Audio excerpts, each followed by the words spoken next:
The race for the White House seems to change by the hour with new polls, new allegations, new attacks, new endorsements.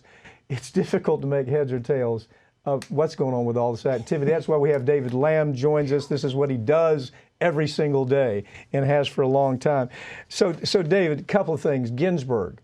Is it a factor in this race? How is it a factor from the numbers that you're seeing? It's an interesting question, and the answer is, I'm sorry, I don't know. We'll find out, though. A number of things, polling on it shows that 60% of those polled say they would rather this not be rammed through and not take place, but it's going to take place and there's going to be a vote. The fallout factor, in the 28 hours after Ginsburg passed away, there is a fundraising site, Act Blue. It's a fundraising platform. Democrats raised $100 million in 28 hours. Wow. So this is a passion point. You know it's a passion point on the right because of the desire for conservative judges, also on the left. Okay, but I saw that. I saw the big money raised. It's kind of moot, though, isn't it? I mean, if they raise $100 million, yeah, it might help Biden be elected, but by then it's really too late. Right. Yeah. Okay, let me run to the swing states. What's happening? Give me the important talking points in the swing states. Yeah, there are a number. So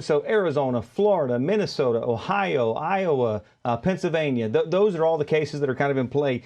Interesting polling coming out recently. CBS News poll: Arizona, Trump carried the state in 2016. Only one Republican has lost the state since Eisenhower. Biden now leads by 3, a small move in his direction. And in Arizona, on the issues, who handles the coronavirus better? Biden. Who handles the economy better? Trump. Manufacturing? Trump. And suburban women, these suburban women voters, you're just hearing both candidates court that block of voters moving in Biden's direction, especially white women with a college degree. Biden now has a double-digit lead with that group. And in Minnesota, Trump narrowly lost the state in 2016. The thought was he's got a chance there. Poured $14 million in television advertising, but new polling coming out, Biden leading 50-41 among likely voters. Okay, so what you've got is you certainly have Trump hitting. Trump's out there every day. There's a new rally every day. He pulls the jet into the airport, and everybody's there at the airport. But he's out there. Yeah. How does that compare with what's going on with Biden? Yeah, Biden, he has certainly stepped up how much he is out there. And his out there, as you know, it looks much different than the Trump's out there. You know, it's more of a collection and a meeting. But what Biden is doing, he is stepping up his appearances, stepping up his media appearances, stepping up any sort of travel that he does. And as we head into this first debate, he had a big CNN town hall where he did better. I think he surprised a lot of folks with how good he did. So much so there was this kind of conspiracy that CNN fed him the questions. You're seeing the talking point that you're hearing from the Republicans, not just Trump, right? Is that they're shooting him up with Adderall. I mean, I haven't seen any proof of that one way or the other. But this their talking point. They believe in that so much. So if I guess their thought is you give him enough Adderall, he's going to do fine in the debates. I don't know.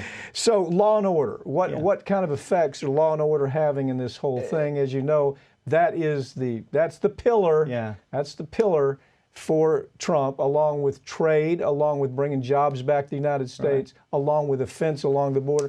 But law and order seems to be way, way up there. It is. You hear every rally Trump has, the number of times he says that phrase is innumerable. A Monmouth poll, 65% of Americans say that maintaining law and order is a problem in the U.S. right now. So folks do not feel settled about that and are concerned. 60%, this is what's interesting to me, Pat, 60% of non-Republicans who are black feel the same way. So 60% of largely Democratic voters feel the same way as well.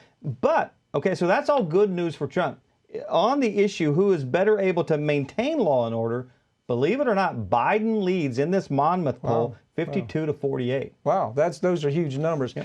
Okay, so you're also hearing that Trump's making inroads to minorities, that there's this notion that the African American voter is really upset about police defunding police. It's their neighborhood that they call a policeman, and they want them there.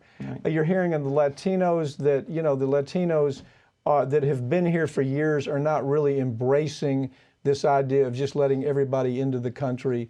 and just saying, okay, just come on in. Are these big factors? Well, you have seen numbers recently, and you've actually seen an effort, both candidates courting the Hispanic vote. Trump is doing better among African Americans than he did in 2016. So that and why that's news, first of all, just because Republicans historically and especially recently have not really done well with African American voters. So there's some movement there, especially with African American males. Trump does better than many previous Republican candidates, and also he's polling right at 50% with Hispanic voters. So some of those minorities, Trump is finding some inroads there, but Biden is really hitting hard in terms of Hispanic voters, and you've seen that. Partially maybe because he feels he has Biden feels he has the African American vote in the bag, but more concerned about those Hispanic voters, especially those Hispanic voters who are predominantly Catholic. Yes. Or the Cuban vote. Yep. That'll be the difference. My prediction is Trump wins Florida. Okay. If he loses, it's over. Don't you agree? You Yeah. take a look. What's happening tonight when you see Florida being a loss to Trump? It's go home time. If he wins, it's going to be a long night, don't you think? Yeah, 48-48 is where they are now. 48% is what Trump carried. He won the state by 1% over Hillary Clinton in 2016 with 48% of the vote.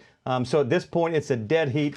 But it's hard, if not impossible, to cobble together a collection of states and those battleground states for a Trump victory path without including Florida in it. Yeah.